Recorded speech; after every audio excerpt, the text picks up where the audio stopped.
యక్షులని ఉపదేవతలుగా భావిస్తారు. స్వర్గలోకంలో ప్రధానంగా 3 రకాల తెగలున్నాయి: దేవతలు, గణదేవతలు, ఉపదేవతలు. వీరిలో దేవతలు మరణం లేనివారు. వీరికి రాజు ఇంద్రుడు.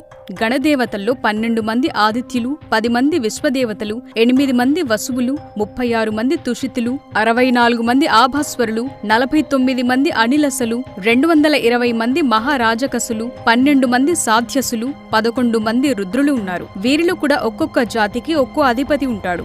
ఉపదేవతల్లో విద్యాధరులు, అప్సరసలు, యక్షులు, రాక్షసులు, గంధర్వులు, కిన్నెరులు, పిశాచులు, గుహ్యకులు, సిద్ధులు, భూతాలు ఉన్నాయి. వీరిలో కూడా ఒక్కొక్క జాతికి ఒక్కో అధిపతి ఉంటాడు.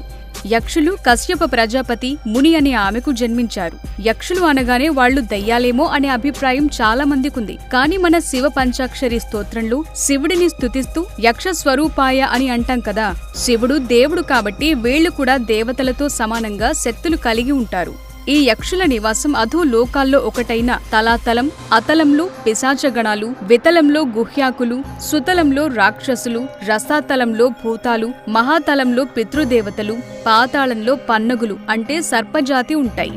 అయితే ఇవన్నీ తలాలు అంటే డైమెన్షన్స్. వీళ్ళందరూ మనకు సమాంతర లోకాల్లో జీవిస్తూ వీరికున్న దైవశక్తులతో భూలోకంలో కూడా మనుషులతో సమానంగా జీవిస్తుంటారు. వీరికున్న దివ్య శక్తులతో అదృశ్య రూపంలో తిరుగుతుంటారు. మనం వారిని చూడలేం, కానీ వారు మనల్ని చూస్తుంటారు. వారికిష్టమైతే మనకు కనిపిస్తారు. అలానే గోమాతలో సకల దేవతలు, దేవతా గణాలన్నీ ఉన్నాయి. అలా చూసుకుంటే వీరి నివాసం గోమాత యొక్క వామభాగం. వరాహ పురాణంలో ఒక్కో దేవతా గణానికి ఒక్కో పర్వతం నిలయంగా ఉంటుందని చెప్పబడింది. దాని ప్రకారం వీరి నివాస పర్వతం శతశృంగం.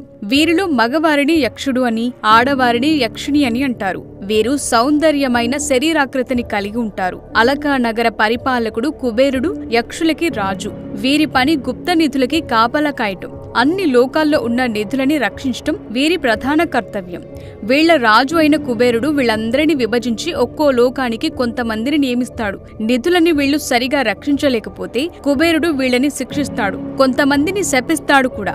ఇలా శాపాల బారిన పడిన యక్షులు మన పురాణాల్లో చాలా మంది కనిపిస్తారు. వీరిని ప్రసన్నం చేసుకోగలిగితే మనం కోరుకున్నది దక్కించుకోవచ్చని ఉద్దమరేశ్వర తంత్రంలో చెప్పబడింది. 36 యక్షిణులు వారి మంత్రాలు మరియు ఆచార సూచనలతో సహా వర్ణించబడ్డాయి. ఇదే విధంగా యక్షులు మరియు యక్షిణుల జాబితా తంత్రరాజ తంత్రంలో ఇవ్వబడింది. ఇక్కడ వీరు కోరుకున్నదంతా ఇచ్చేవారు. వీళ్లలో యక్షిణులు అంటే ఆడవారు అత్యంత శక్తి కలవారు. వారిని మనం ఆవాహనం కూడా చేసుకోవచ్చు. మన మనుషుల్లోనే కొందరు గొప్పవారైన సాధకులు అనేక యక్షిణి సాధనాల్లో వారి సాక్షాత్కారం పొందిన వారే. అటువంటి సమయాల్లో వాళ్లు మనిషి శరీరంలోకి చెవి ద్వారా ప్రవేశిస్తారట. వీళ్లు సాధారణంగా మంచి చేస్తూ శాంతంగా ఉంటారు, కానీ కొద్ది మంది రౌద్రంగా ఉండి చెడు చేస్తారట. యక్షులు మంచి కళా పోషకులని అంటారు. మనకి బాగా తెలిసిన యక్షిణి తాటకి. సుకేతుడు అనే యక్షుడు పిల్లల కోసం తపస్సు చేసినప్పుడు నీకు 1000 ఏనుగుల బలమున్న కూతురు పుడుతుంది అని బ్రహ్మ వరం ఇవ్వగా తాటకి పుట్టింది. ఈమెను జజరుడను యక్షుని కుమారుడైన సుందుడికి ఇచ్చి పెళ్లి చేయగా వారికి మారీచుడు పుడతాడు.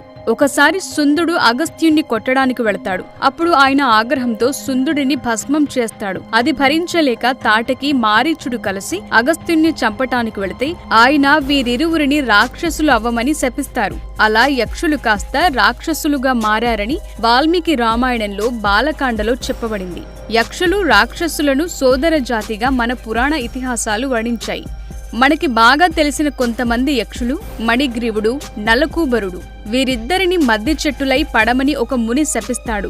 యశోదాదేవి కృష్ణుని రాయికి కట్టినప్పుడు ఆ మద్ది చెట్ల మధ్యలో నుంచి కృష్ణుడు రోలును పెట్టి లాగటం వలన వాళ్ళకి శాప విమోచనం జరుగుతుంది. యక్షులు దేవతా గణాలే అయినా కొంతమంది స్వార్థపరులకు ఉపయోగపడటం వల్ల, వీరు రాత్రిపూట ఎక్కువగా విహరించటం వల్ల వీరిని భూతాల్లా భావిస్తారు. కనీసం ఒక యక్షిణిని అయినా వశం చేసుకుంటే కామవంచలైన నెరవేరుతాయని తంత్ర సాధకులు భావిస్తారు. వీరు లైంగిక చాపల్య పరులే కాకుండా సూక్ష్మ రూపం ధరించగలిగి నీటి సరస్సులు, భూమి మీద ఉన్న నిధి నిక్షేపాలకు సంరక్షకులుగా ఉండి ప్రాణాలు తీయు కఠినులు కూడా.